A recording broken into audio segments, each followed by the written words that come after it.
पाप का बाप। तीन शूरवीर कहीं किसी कार्यवश जा रहे थे। रास्ते में उन्होंने देखा कि एक यात्री को रास्ते में किसी ने मारकर डाल दिया है।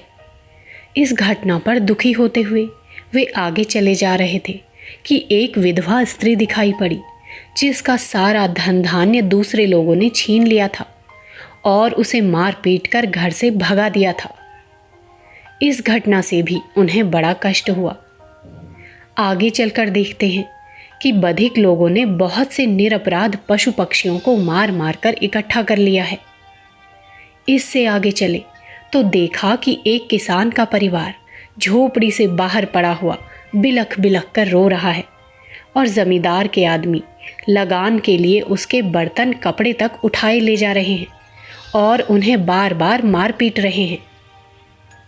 इन घटनाओं को देखकर उन तीनों का दिल पिघल गया और वे एक स्थान पर बैठकर सोचने लगे कि दुनिया में इतना पाप कैसे बढ़ता जा रहा है, जिसके कारण लोग इस प्रकार दुखी हो रहे हैं।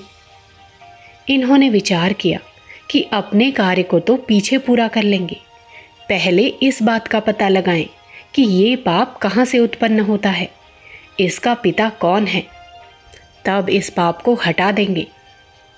चारों इस बात पर सहमत हो गए और पाप के उत्पत्ति स्थान का पता लगाने के लिए चल दिए। कितने ही दिनों तक वे निरंतर अपनी खोज में आगे बढ़ते गए, पर कुछ पता न लगा। एक दिन उन्होंने एक बड़े अनुभवी और वृद्ध पुरुष को देखा। थके हुए तो थे ही, उन्होंने सोचा कि शायद इसे कुछ पता होगा। उन्होंने उस वृद्ध पुरुष से बड़ी प्रार्थना की कि वे उन्हें उस पाप के बाप का पता बता दें। वृद्ध ने उंगली का इशारा करते हुए पर्वत की एक गुफा दिखाई और कहा, देखो, उस कंदरा में पाप का बाप रहता है, पर सावधान, वो तुम्हें भी पकड़ ना ले। चारों मित्र बड़े साहसी और अस्त्र शस्त्रों से सुसज्जित थे। उन्होंने निश्चय किया कि ऐसे अधर्मी को दंड देना हम क्षत्रियों का धर्म है, इसलिए चलते ही उसे मार डालेंगे, जिससे पाप की समाप्ति होने पावे। गुफा में पहुंचकर उन्होंने देखा कि वहां सोने के बड़े बड़े ढेर लगे हुए हैं। कई मन सोना इधर उधर पड़ा हुआ है और कितनी ही चट्टानें ऐसी हैं जिनमें से हजारों मन सोना निकल सकता है। अब वे अन्य सब बातों को तो भूल गए और इस सोच में पड़ गए कि इस सोने को घर कैसे ले जाना चाहिए। तय हुआ कि दिन में कोई देख लेगा, इसलिए रात को इसे ले चलना ठीक होगा। इस समय भोजन करें और सुस्ता लें, एक पहर रात जाने पर चल देंगे। ये निश्चय हो जाने पर दो साथी भोजन सामग्री लेने चल दिए और तीसरा वहीं गुफा पर बैठकर अन्य व्यवस्थाएं करने लगा।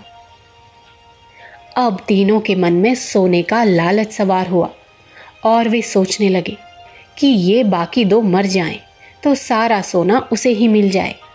जब लोभ बढ़ने लगा तो पाप उनके मन में उदय हो आया। जो दो साथी भोजन लेने के लिए जा रहे थे, उनमें से एक ने दूसरे के ऊपर तलवार से हमला किया और उसे रास्ते में ही मारकर छिपा दिया और खुशी खुशी आगे बढ़ा। जो भोजन सामग्री लाया था उसमें उसने तीसरे साथी के लिए जहर मिला दिया, जिससे वो इसे खाकर मर जाए। तीसरा भी उनका गुरु था, उसने एक एक करके उन दोनों को मार डालने का इरादा अलग ही पक्का कर लिया था। जो साथी भोजन लाया था उसी ने भोजन बनाया भी, ताकि वो दूसरे के लिए जहर मिला सके।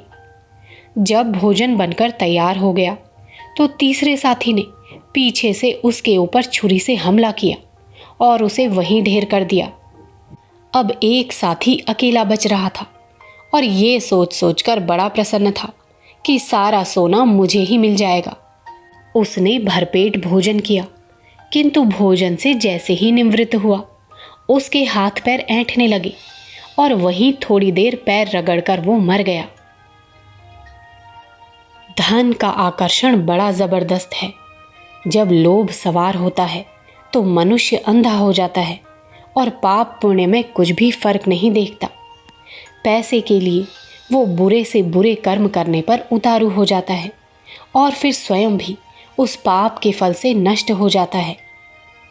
जो व्यक्ति पाप से बचना चाहते हैं उन्हें लोभ से सावधान रहना चाहिए। जब लालच के अवसर आए तो बुद्धि को सतर्क रखना चाहिए कि मन कहीं ललचा न जाए। लोभ आते ही पाप की भावनाएं बढ़ती हैं, क्योंकि पाप का बाप लोभ ही है। बाप के पीछे बेटा भी आता है। अन्यायपूर्वक द्रव्य लेने की इच्छा को ही लोभ कहते हैं। अखंड ज्योति, मार्च सन 1943, पृष्ठ संख्या 17-18।